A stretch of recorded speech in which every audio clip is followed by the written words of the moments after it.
Dahil alam ko po, nagpaplano na po rin po kayo mag-blockchain. Baka pwede rin po kayo magkwento ng konti sa aming lahat dito, yung inyong 2 linggo nag-iimbestiga ng mga katiwalian sa ating bansa. Ano po yung mga nakita po ninyo, ano po yung mga nais nyo pong i-share rin po sa amin? Thank you very much, Mr. Chair. Thank you, and to our special guests and fellow public servants. Magandang umaga ho sa inyo lahat. I had a very brief stay with ICI, Mr. Chair.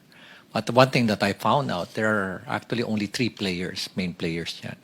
Yung mga korap na politiko, yung mga korap na mga bureaucrats, and we're talking about infra, ibig sabihin mga korap na DPWH officials, at yung mga korap din ng mga contractors. Lahat sila korap dyan. Lahat. And the way I see it, it has become a cottage industry, a livelihood program.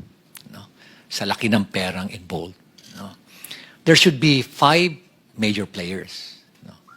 Yung funder, which usually yung mga lawmakers, the DPWH at yung mga contractors, local government at yung community. Pero in is out yung last dalawa. So sila lang nag-uusap. Most of the time, when we ask them, bakit hindi kayo transparent sa records? Bakit hindi nyo ilabas? Ang lagi nilang sinasagot is, paano kung i-alter nila? Paano kung baguhin at sirahin kami sa social media? So ibig sabihin, anong mechanism?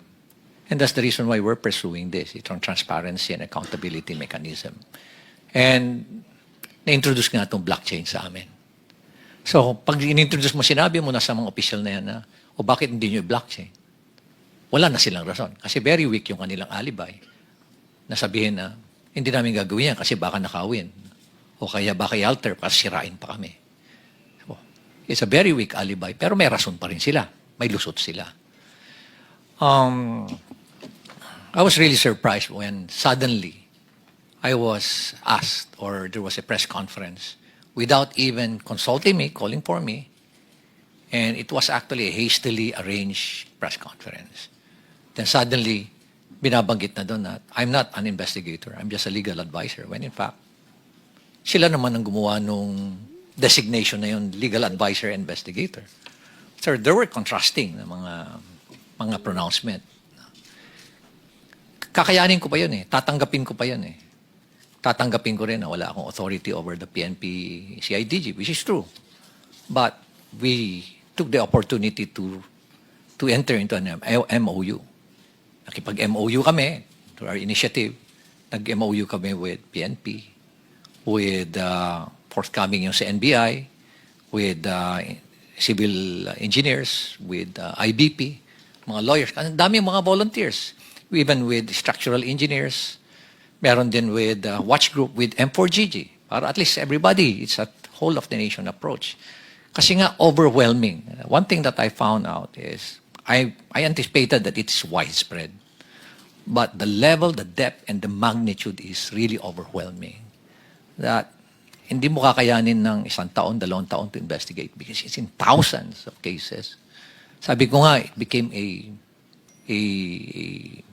cottage industry. Sa isang probinsya nga lang, sabi mo, isipin mo mga 50 ghost projects, 40 ghost projects. O kaya undocumented na mga projects, umaabot sa 9,000. Sa isang probinsya pa lang yan. Paano pa kaya sa ibang probinsya? At ang isang ng mga nakikita namin doon is, why is it na ang lumalabas sa NEP for a particular district, 1-point-something million lang ang hinihingi mo? I have the records. Or 2.5 lang sa President's budget. Then suddenly, pagkalabas dun sa GA, bakit umabot na ng mga 21 billion? And nakita namin na talagang prevalent yung kandon, yung mga ghost and substandard projects sa lugar na yun. So what was the intention? No? Hindi naman tayo tanga. Nangyayari dito lumalabas na tanga ang Pilipino, kaya pabayaan mo na lang sila. Hindi na nila mapapansin yan. Nakakainsulto isipin. Nakakainsulto. Okay. Balikan ko uli yung press con na yan. Nilabas. And then, suddenly, tinabi na may conflict naman ako, being the mayor, and at the same time, being a member of the ICI. By the way, I'm not a member of the commission. I'm not a commissioner there. In fact, sila nga yung gumawa ng workaround nun. Na legal advisor and investigator. Pero inis out na ako doon eh. Tinanggal na nila lahat. And then suddenly, here comes a below the belt naman na accusation. Na ay dahil merong project si Diskaya doon at maanumalyang tennis court. Ay, sobra na yan. Yun na hindi ko matake. Di ba? Parang pinapalabas mo pa na korap ako. Ay, yan na. Mag-aaway na tayo dyan. You know? Sa unang-una, sabihin ko nga, kung bulok ba ako, lalabanan ko yung mga very powerful na tao dyan. Di ba? You have to make sure that you have the moral ascendancy bago mo labanan yung mga tao. Otherwise, masisira ka din. So nonetheless, I think I struck a nerve. No? I don't like to, expound further. Basta I believe I struck a nerve or several nerves na they panic at kaya ganun ngayon nangyari.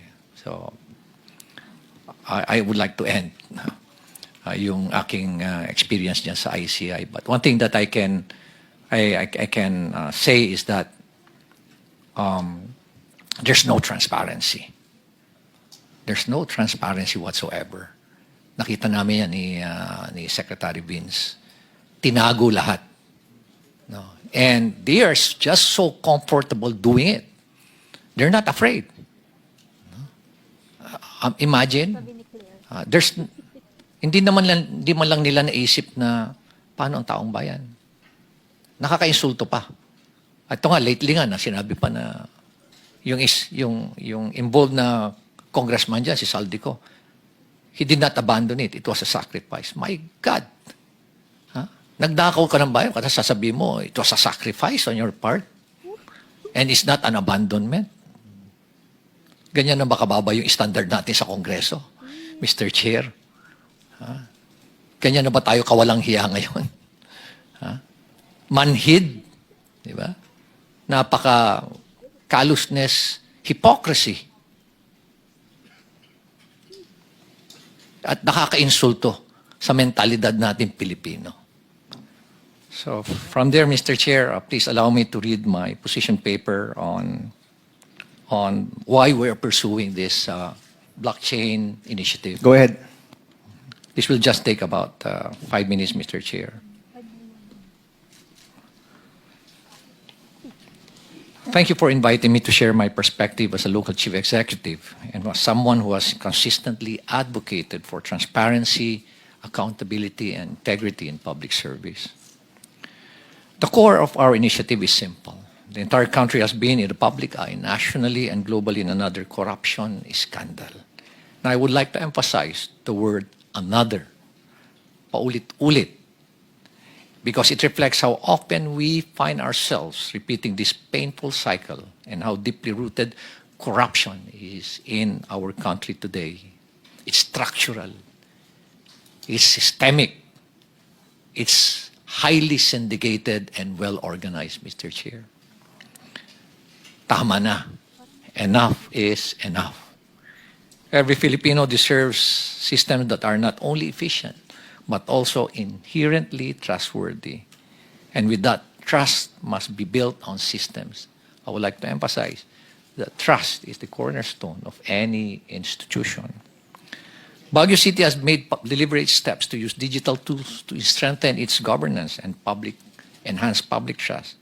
And as part of our commitment to the open government partnership, I would like to inform you, Mr. Chair, that in the entire world, there are only about 160 local government units who are members of that OGP. It's a global network wherein it follows a basic principle that local government that practices transparency, accountability, and strong citizens' participation are more progressive in terms of growth and development. And that's the reason why us, for Baguio City, we're a member of that. We strive to be a member of that. And in the entire country, out of the 1,400, almost 1,500 local government units, there are only 4 who joined the OGP. Hindi kami natatakot. Why? Sa transparency. Kung wala kang ginagawang mali, hindi ka dapat matakot. And that's why we're pursuing an open government policy. We're now partnering with Bayani Chain. Nakita niyo ho itong mga napakabatang bata. Itong dalawa ho. Yan, si Jello at si Alfred and Paul and the rest of the team. They approached me. We piggyback dun ho sa DBM para hindi ho kami gumastos. And one thing what we told them is, make us as your value chain.